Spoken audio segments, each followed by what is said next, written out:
আনুগত্যের কঠিন পরীক্ষা ও সাহাবায়ে কেরামের জীবনী থেকে আমরা কি শিক্ষা অর্জন করতে পারি? আনুগত্য যখন আপনি দিবেন, প্রকাশ করবেন, সমাজে বাস্তবায়ন করবেন, তখন সাহাবায়ে কেরামের মতো কঠিন পরীক্ষার সম্মুখীন আপনাকে হতে হবে। এজন্য পরীক্ষার সম্মুখীন আপনি যে হবেন, এজন্য ভয় পাওয়া যাবে না। সাহাবায়ে কেরাম যখন আল্লাহর নবীর কোনো কথা সাহাবায়ে কেরামের সামনে উত্থাপিত হতো, তখন কি, কেন, কিন্তু, কি জন্য, এই প্রশ্নগুলো বাদ দিয়ে কথাটাকে গ্রহণ করতেন। কি, কেন, কিন্তু, কি জন্য, এই প্রশ্নগুলো বাদ দিয়ে আল্লাহর নবীর কথাকে কি করতেন বলেন তো? গ্রহণ করতেন। সুতরাং সাহাবায়ে কেরামের আনুগত্য ছিল প্রশ্নহীন আনুগত্য। আল্লাহর নবীকে আনুগত্য করার ক্ষেত্রে কি আনুগত্য করতে হবে বলেন তো? প্রশ্নহীন আনুগত্য করতে হবে। তারা কখনো কেন, কিভাবে, কিন্তু, কি জন্য এই শব্দগুলো ব্যবহার করে আনুগত্য প্রকাশ করে নাই।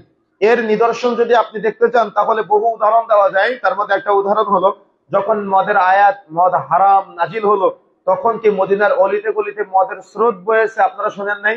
শুনেছেন তো জীবনে বহুবার, আমি ওদিকে যেতে চাচ্ছি না। এরকম জীবনে বহু আনুগত্য আছে। ওই যে মিরাজের ঘটনা, যখন আবু বকর রাদিয়াল্লাহু তাআলা আনহুকে বলা হলো, তখন আবু বকর রাদিয়াল্লাহু তাআলা আনহু কি কিন্তু, কেন, কি জন্য সংশয় প্রকাশ করে বলেছিলেন, নাকি এভাবে বলেছিলেন যদি মুহাম্মদ সাল্লাল্লাহু আলাইহি ওয়াসাল্লাম বলে থাকে তাহলে সেটা সত্য বলেছে? কথা বুঝেন না? এটা হলো আনুগত্য। এটা হলো আনুগত্য প্রকাশ করা। এই জন্য রাসূলের সাথে কখনো কিন্তু, কেন, কি জন্য, কিভাবে শব্দগুলো প্রয়োগ করবেন না। মনে থাকবে ইনশাআল্লাহ। যদি প্রয়োগ করেন তাহলে আপনি আনুগত্য প্রকাশ করতে পারবেন না।